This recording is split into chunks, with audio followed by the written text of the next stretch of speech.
Hello and welcome to 6 Minutes with the Renegade Economist. This week we break our 6-minute rule.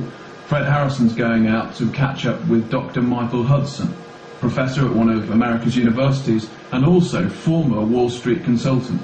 A lot of commentators globally have got it completely wrong when it comes to the global financial crisis. Hudson and other Renegade economists who are hooking up with our network have really got their finger on the pulse, and you'll see why. Fred Harrison puts to him these searching questions. How do we solve the debt problem today? The only way to do it is to wipe out the debts that can't be paid. If mortgages are $500,000 on a $250,000 house, you've got to write down the mortgage to the market price, and you've got to have the creditors take a loss for their bad loans. Is the bailout of the banks going to solve this financial crisis? No, the bailout of the banks is only paying the creditors and giving the creditors the money for the bank loans without giving a penny of debt relief to the actual debtors who owe the loans. All it means is that the government is taking over the creditor position, and it's kicking out the homeowners and throwing the... But won't the taxpayers get their money back in the end? If the taxpayers could get their money back, then you can be sure that private enterprise would have come in and they would have bought the mortgages. If you have the marketplace not buying the mortgages, if you have the bank saying these are junk mortgages and this is toxic waste, how on earth can the taxpayers make money off toxic waste? Is it really a good investment for the taxpayers to come in and bail out the banks that say we've made junk mortgages and this is toxic waste and we weren't able to sell it to find a greater fool?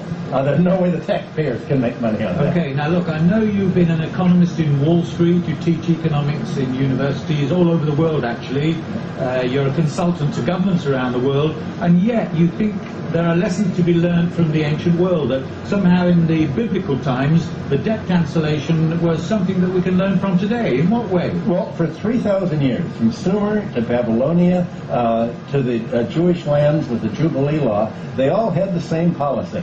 And when a new ruler would take the throne for the second year in Babylonia and Sumer, he had a three-pronged solution. He would liberate the debt bondsmen, he would return the lands to people who'd lost them for foreclosure, the home, the basic self-support, and he would annul the personal debts. And by wiping the bad debts off the books, he'd create a clean slate. And this was exactly the policy that was taken over in Jewish law in Leviticus by the Jubilee year. So you're now saying that there is a way to translate that history into modern economics to solve the global financial crisis? Yes, antiquity managed to last for 3,000 years without a financial bubble, without an economic bubble, and continually restoring order. And antiquity realized something that the modern economists don't. They realize that debts tend to grow in excess of the ability to pay. And when the debts did that in antiquity, the ruler would cancel the debts. Now that was very easy in antiquity because most debts were tax debts owed to the palace. And it's easy to cancel debts when the debts are owed to you. It's harder to cancel debts once you got to Greece and Rome and the debts were owed to private creditors. That's where the problem begins. So now, 2,000 years later, we can't just cancel the debts by rule of the government. Well, you actually can, because the debts are going to be written off. Already they estimate that they've said there are $8 trillion worth of bad real estate debts. Now, if the government would have just let market conditions take their place, when Lehman Brothers went bankrupt in September, Lehman Brothers mortgages were trading on the market at 22 cents on the dollar. Now, at this point, buyers could have come in, bought the mortgages at 22 cents on the dollar, and then gone to the homeowners and the real estate owners and said, okay, we're going to renegotiate your mortgage at 22 cents or maybe 24 cents on the dollar, or even 25 cents on the dollar. That would have given them a profit. They would have marked down the debts to the ability to pay or to the market price. And one way or other, the debts are going to have to be written down to the ability to pay. Otherwise, they're not going to be paid. If people can't pay more their debt, they won't be. The question is, how won't they be? So why aren't governments doing that, writing off the debts or allowing the debts to be cancelled today? Very good question. The reason is that the largest contributor to the political campaigns is the financial sector, and the governments have a choice. They can save the economy economy, or they can save the creditors that made the bad loans. They've said, we don't care about the economy, we're bailing out the creditors, that's our constituency, and that's what the governments are doing today. They're not saving the economy, they're saving their constituency, the creditors. They're saving London City, they're saving Wall Street, and they're saving the bourse, and the economy's left to shrink.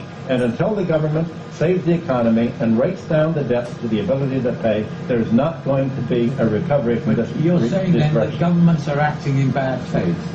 They're not acting democratically. What the governments have done have been to turn from a democracy into an oligarchy. And we're seeing an oligarchy and, in fact, a kleptocracy emerge here. And the governments are not doing what the people have expected them to do. They're not representing the interest of their constituents. But President Obama says he's going to effect a change. It's not business as usual in Washington. Yeah, when Obama talks about change, he's not talking about financial change.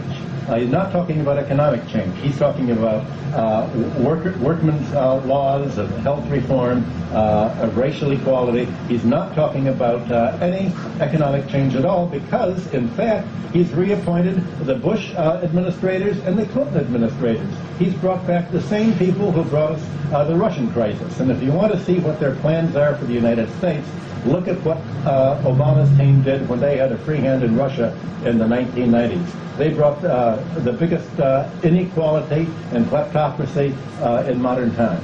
So, Michael, you're in London to address a conference here at the University of London. What is it that you're going to tell them? Well, I'm going to tell them that the finance sector and the real estate and the insurance sector are not part of the real economy of production and consumption. The asset and wealth sector is different from the production sector. You can think of the financial sector as being wrapped around the real economy, almost like a parasite, and that's why it's been called parasitic for so long. The financial sector extracts interest from the economy. The property sector extracts economic rent, as do monopolies. Now, the key thing about parasites is that it's not simply that they extract nourishment from the host. The parasite takes over the host's brain to make it think it's part of the economy, to make it think it's part of the host's own body, and in fact that it's almost like a child of the host to be protected. And that's what the financial sector has done today. You have Obama coming out and saying we have to save the banks in order to save the real economy. The fact is you can't serve both the parasite and the host. Now the amazing thing is that we have the economic training tablets from Babylonia in 2000 BC, and the mathematical models they had of the economy in 2000 BC are more sophisticated than any of the mathematical models that they use today for government planning. And the reason is that they calculated how long it takes for a debt to double. Any interest rate is a doubling time. They knew in 2000 BC that the debts doubled. They also knew that the economy grew in an S-curve. They had mathematical models for the growth of herds in an S-curve, for agricultural production. So they knew that the tendency was for debts to grow faster than the economy could grow. And that's why when every new ruler took the throne, they'd cancel the debt. But look, we've had Nobel Prize-winning economists telling hedge funds how to operate. Are you saying they are clueless on mathematics? Well, that's a very good question. You look at the fact that long-term credit management went broke using the Nobel Prize winners. The mathematical models that won the Nobel Prize have led to $450 trillion of derivatives contracts that are now junk.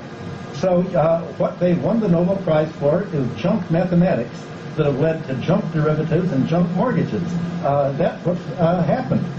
So there we have it, analysis from the former Wall Street insider who clearly doesn't pull his punches. We'll be hearing more from Michael Hudson in the future.